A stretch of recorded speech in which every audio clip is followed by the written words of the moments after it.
Hi everyone, it's Linda Michelle. It's Friday.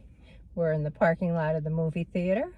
We just came out from seeing our last movie for this week. Michelle's going to be away for the weekend, and so we've seen our allotment for this week, which is four. Four movies this week. And so it'll be next week when we'll be back with some new movies.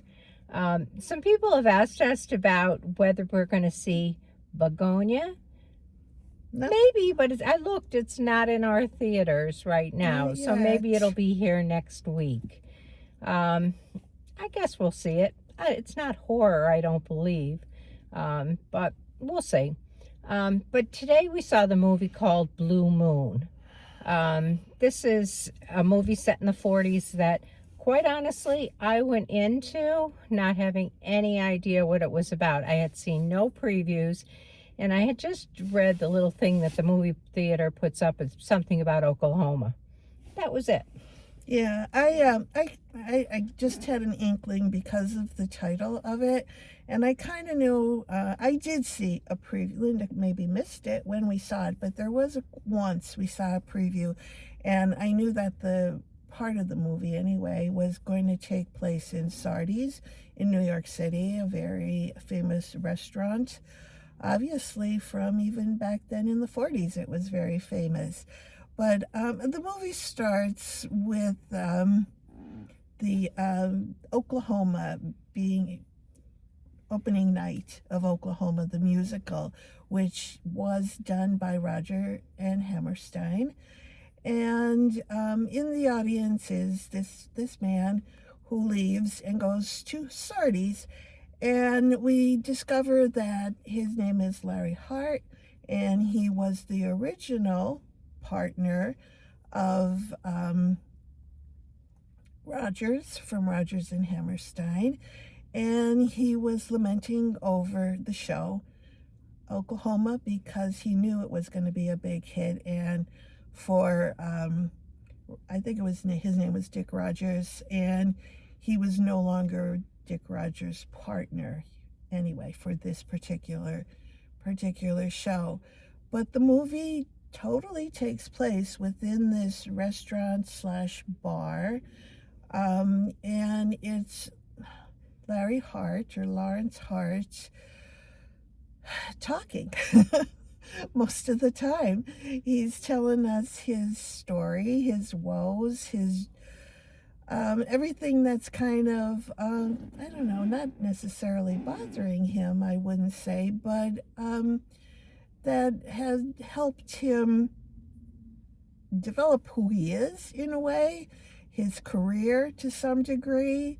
And it was a sad story that he was telling, because he no longer was Dick Rogers' partner, because Dick Rogers left him because he had problems, mental issues, alcohol issues, things like that, and it was no longer working. But Linda, I'll let you take it from there. Okay, I saw it start with the opening of Larry Hart passing away in the alley, or being hauled away in the alley. The opening scene was 1943, and he was drunk, stumbling through an alleyway, and singing one of his songs, and he stumbled in the rain and was, found by someone, I guess, and taken to the hospital, and passed away of pneumonia in the hospital a few days later.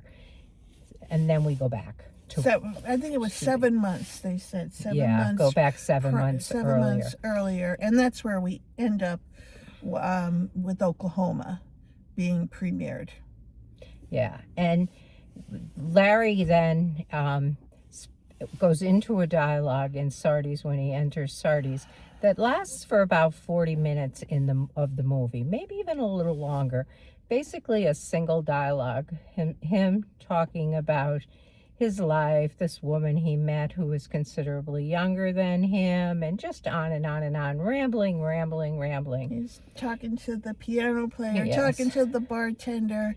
Yeah, there's another patron in the bar. E.B. White was in there. He's chatting Yeah. with him. And then the cast of Oklahoma is coming in to celebrate and hear the reviews after the show closes. And he meets up with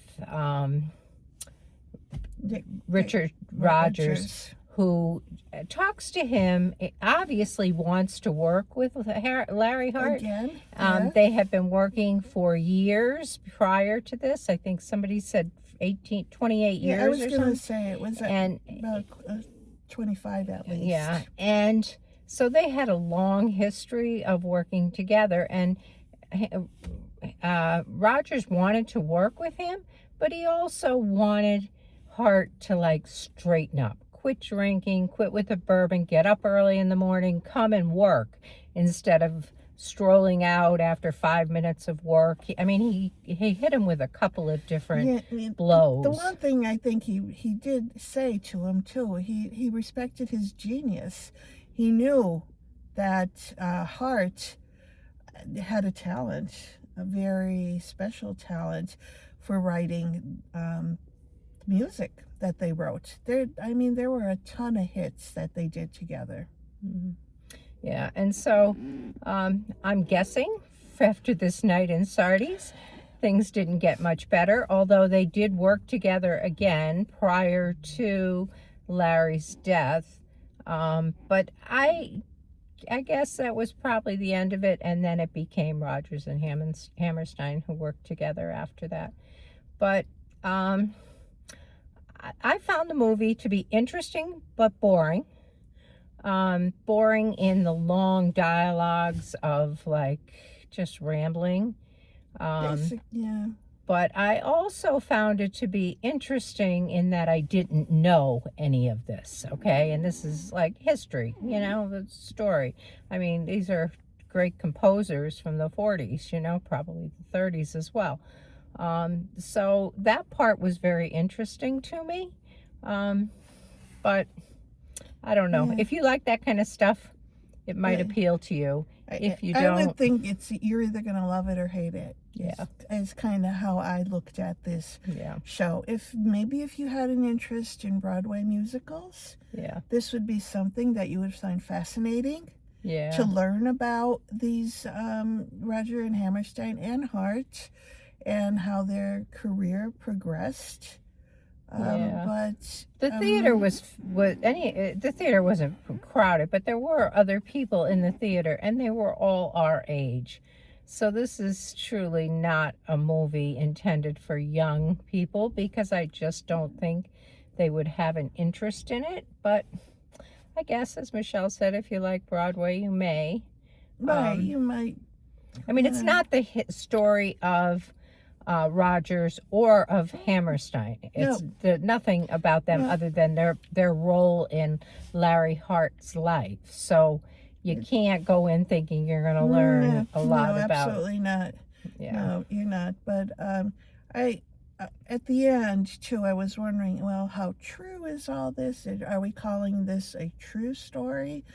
And I think at the end there was this little by line that said it was based on the letters between Larry Hart and Elizabeth Wayland, who he took, and she is in the movie.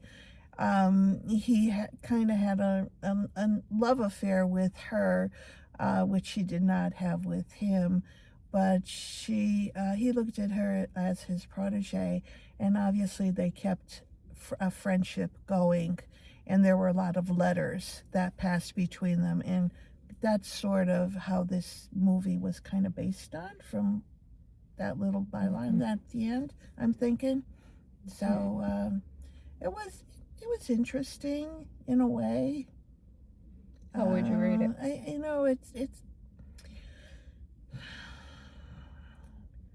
I'm going to have to say 7. Okay. That's generous. Yeah. I was going to go with a 5. Were you really? Yeah. Yeah, no, I think I liked it more than that. In the beginning, I kind of got tired because he was nonstop.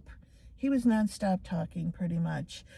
But then I kind of got caught up in his life issues to some degree, and it wasn't a real long movie either. It's like an hour and 40 minutes, I think, something like that. But it's going to be interesting to see what kind of response this gets from Well, I people. did look at Rotten Tomatoes, Okay. and it's got a fairly good Do rating. they? Yeah. I was gonna say, I mean, the general audience is kind of more what I would wonder at.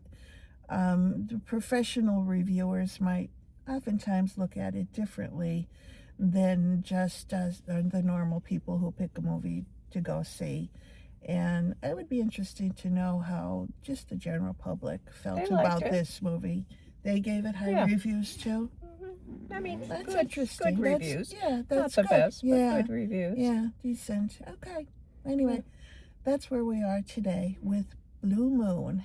Yeah. And if you hear the song, and they do play it in the movie at one point or maybe even 2 points, I bet you'd know it.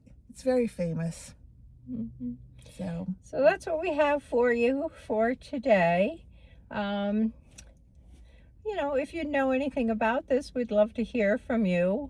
Fill in some holes for us, or tell us what you thought if you saw it. And otherwise, I guess I'll just say have a great weekend. I hope you have nice weather where you live. Thank you for tuning in and watching our videos. We really appreciate you. Love to read your comments. And we'll catch you in the next one. Take care. bye. Bye.